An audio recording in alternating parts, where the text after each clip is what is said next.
মেজবার সাথে তার চেহারার মিল আছে। মেজবাকে মারার জন্য কিলার গ্রুপ ঠিক করছে, কিন্তু মেজবার চেহারার সাথে তার চেহারা, বয়স সবকিছু মিল আছে, এবং তারা ভিডিও কলের মাধ্যমে মেলার মাঠ থেকে তাকে ছবিও দেখিয়েছে। ভিডিও কলের মাধ্যমে ছবি তো অনেক সময় 19-20 বা যাই হতে পারে। তারা এখানে দেখে কিলার গ্রুপ নিশ্চিত হয়েছে, তাকে হত্যা করছে, মেজবা মনে করে করছে। এখন এটা হলো আমাদের কাছে প্রাথমিক ভাবে এই পর্যন্ত আর কি, এই পর্যন্ত আমি আপনাদের কাছে বলছি, আমাদের কাছে যাদের আটক করেছি তাদের দেওয়া তথ্য এবং যেগুলোর যে কথাগুলো বললাম সবগুলো কিন্তু আমি লিঙ্ক পেয়েছি। আপনাদের কাছে এইভাবে বলার সুযোগটা হচ্ছে এই জন্য যে আমি প্রত্যেকটা এভিডেন্স কিন্তু আমার কাছে আছে, সেই এভিডেন্সের আলোকে এগুলো বলতেছি। এখন এর সঙ্গে যারা সরাসরি আরো কিছু বিষয়, যেমন আমাদের সে চাকুটাও এখন উদ্ধার করতে পারি নাই, তারপর সিসি ক্যামেরায় যে আরো কয়েকজন দৌড়িয়ে যাচ্ছে তাদেরকেও কিন্তু আমরা আটকের চেষ্টা আছে। তাহলে হয়তো দেখা যাচ্ছে যে মূল যে গল্প এখন যেটা আছে, যে কাহিনীটা, এই নেপথ্যে যে কারণটা, সে কারণটা রাহুল হয়তো বিস্তারিত আরো জানতে পারবো আমরা। মুদ্রাটা নিয়ে একটু শেয়ার করি, অন্যান্যরাও বলবে। মিসবারে টার্গেট করে সুজনকে মারা হয়েছে, এখন পর্যন্ত সেটাই টার্গেট করেছিল, মিসবাকে মেরে ফেলবে। আর ওই ছেড়ার মিলের আনুষঙ্গিকে গিয়ে টার্গেটটা হয়েছে, শিকার হয়েছে। যাদেরকে আটক করা হয়েছে তারা কি ওই মানে সরাসরি জড়িত ছিল? হ্যাঁ, সবাই সরাসরি জড়িত ছিল, এবং আমাদের কাছে সকল এভিডেন্স আছে, ডিজিটাল এভিডেন্স, শুধুমাত্র মৌখিক এভিডেন্স না, ডিজিটাল প্রেজেন্সটা আমরা সবসময় কালেক্ট করেছি। তারা একসঙ্গে ছিল, তারা মাঠে ছিল, তারপরে তারা যে ছবি পাঠিয়েছে, তারা যে ভিডিও পাঠিয়েছে, তারপরে যাকে ঠিক করছে তার সঙ্গে যে তাদের যে লেয়াজো, সেই লেয়াজোটা আমরা খুঁজে পেয়েছি। সরি, আমি একটু যদি বলি, মারা গেলেন সুজন মিয়া, টার্গেট ছিল মিসবা, আর পরিকল্পনাকারী নজির মিয়া। তাহলে মিসবাটা কি? আপনি বলবেন কিনা আমাদের? আচ্ছা, না বলতেছেন আমাদের? না, মিসবা হলো নজির মিয়ার প্রতিবেশী। ওইটা কি এলাকা? এলাকা কোন এলাকা? নতুন ব্রিজ। নতুন ব্রিজ না, কি এর বাড়ি না?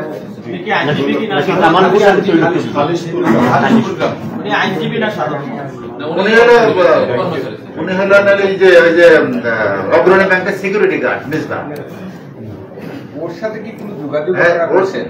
হ্যাঁ, সব আমরা কালেক্ট করছি। তার সঙ্গে যে তার যে বিরোধ আছে সেটাও আমরা কালেক্ট করছি, আসলে তার সাথে তার বিরোধ আছে কিনা। হ্যাঁ, বিরোধটাও আছে, ওটা আমরা যাচাই করেছি। বিরোধটা হচ্ছে মিসবার সাথে। মিসবার বাড়ি ওই এলাকায় বাড়ি, পাশাপাশি, রাস্তার পাশাপাশি না, একই অ্যাটাচ।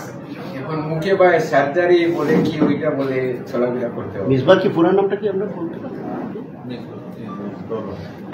আচ্ছা, এখানে ঠিকানাগুলো বলছেন না, একটা কাজ করবেন, এখানে সবাই নাম খুঁজে দেবেন। হ্যাঁ, এখন আপনাদের আরো কোনো জিজ্ঞাসা থাকলে আপনারা জিজ্ঞাসা করতে পারেন, কারণ এই যে বিষয়টা কিলার গ্রুপটা ঘটনাটা ঘটে আমি বাসায় যাওয়ার পথে ঘটনাস্থলে যখন দেখলাম রয়ে গেছে, তখন আমি সাইকেলটা দাঁড় করাইয়া এই ঘটনাটা জানার চেষ্টা করলাম, এবং হাটে যখন টমটমে উঠানো হয় তখন আমি ভিডিও ধারণ করি এবং ভিডিওটা ফেসবুকে দিচ্ছি। তৎকালীন সময়ে আমাকে একটা ছেলে খুব বাধা সৃষ্টি করছে, এবং তৎকালীন সময়ে শিবলু ভাই উপস্থিত ছিলেন ঘটনাস্থলে। আমি ওনাকে বলছি যে ভাই, এ ধরনের পাবলিক পেজ একটা ঘটনা যেহেতু ঘটছে, নিশ্চয়ই উনি এ ধরনের বাধা সৃষ্টি করতে পারে না, যেগুলো ভিডিও ধারণ করতে পারে। বিষয়টা আমার সন্দেহ লাগতেছে, আপনি তাকে জিজ্ঞেস করতে পারেন। উনি প্রচন্ড বাধা সৃষ্টি করছেন, নতুবা আমি আরো কিছু তথ্য কালেক্ট করতাম ওই জায়গায়। উনি তখন আমাকে দেয়, তখন আমি হাসপাতালে যখন মৃত্যুর সংবাদ শুনে গেলাম, সাথে সাথে আমাকে ধরে সে ক্ষমা চাইছে যে ভাই, আমি আসলে আপনাকে বাধা সৃষ্টি করছি। আমরা তুমি তো দাঁড় করার পরে বলছো আমার পেশাগত দায়িত্বে তুমি বাধা সৃষ্টি করছো। তো এই বিষয়টা আপনাদের নজরে আছে কিনা, এবং বিষয়টা আপনি বললেন, এটা অবশ্যই আমরা গুরুত্বের সাথে, কারণ এই কিলিং মিশনে কিন্তু আমরা 10 জনের নাম ইতিমধ্যে পেয়েছি। আরো 2-1 জনকে আমরা যখন আটক করবো হয়তো আরো জানতে পারবো, কারণ তারা তো একটা নেটওয়ার্ক ছড়ানো ছিল। আপনার যে বাধা দেওয়া, এটাও তাদের একটা অংশ হতে পারে। এটা আমরা এখনই, আপনি বললেন, এটা আমরা নোটে নেন, এটা আমরা গুরুত্বের সাথে বিষয়টা দেখবো। কারণ তারা যে পরিকল্পনা করেছে, পরিকল্পনাটা শুরু এবং শেষ, এবং এর ভিতরে কিলিং মিশনটা সম্পন্ন করার জন্য তারা কে কেন নজির মিয়া মিসবাকে মারবে সেটাও তো আপনাদের কাছে প্রশ্ন। একটা মানুষকে মারবে কেন? দেখা যাচ্ছে তার সাথে এমন সুসম্পর্ক আছে, তাহলে তো এটা বিষয়টা বুব্বকাজ হয়ে গেল। সে কেন মারবে? আমরা সেটাও যাচাই করছি, তার সঙ্গে তার বিরোধ আছে। আর বিরোধের তার যে বয়স, আর আমাদের সুজন যিনি মারা গেছেন চেহারা একই রকম, বয়স একই রকম। তারপরে মেলার মাঠ থেকে তাকে ভিডিও ফুটেজের মাধ্যমে, ভিডিও কলের মাধ্যমে তাকে আবার দেখানো হয়েছে, কিলার গ্রুপ নিশ্চিত করেছে। কিলার গ্রুপটা যাদেরকে আটক করা হয়েছে তাদের সিরিয়াস রেকর্ড, এর আগে এই ধরনের কিলিং বা অন্য সন্ত্রাসী মামলা বা চুরি ডাকাতি বা অন্য কোনো অপরাধের সাথে তারা কি পূর্বে কোনো কিছু পাওয়া গেছে কিনা? আমরা সেগুলো বিশ্লেষণ করতেছি। এক আর হলো তারা যাদেরকে নাম বলেছে কিছু ব্যক্তি, তাদের প্রত্যেকের ক্রাইম রেকর্ডটা অনেক অন্যরকম। এর সঙ্গে যে টোটাল যে গ্রুপটা, সে গ্রুপের সমৃদ্ধ। যেমন নজির মিয়া, সে তো পরিকল্পনাকারী, সে তাকে মিসবাকে হত্যা করবে, তার রেকর্ডটা আমরা দেখতেছি। তারপরে তার সঙ্গে যে বিরোধ, সেটাও আমরা দেখতেছি। না এটা শুধুমাত্র পুলিশকে বিভ্রান্ত করার জন্য একটা নিতান্ত একটা গল্প, সেটাও আমরা দেখতেছি। একটা শহরের ভিতরে একটা এত বড় একটা কিলিং এর ঘটনা ঘটলো, না পুলিশকে বিভ্রান্ত করার জন্য গল্পটা সাজিয়েছে, সবগুলো আমরা দেখতেছি। কিন্তু অদ্যাবধি আমরা এই যে তথ্যগুলো বলে সবগুলোর সঙ্গে আমরা ডিজিটাল এভিডেন্স কালেক্ট করেছি। প্রত্যেকটা কথার সাথে প্রত্যেকটা ডিজিটালি যে মিলগুলো আছে, যেমন তারা মেলার মাঠে আসলেও গেছে কিনা, তাদের মেলার মাঠের প্রেজেন্সটা আমরা পেয়েছি।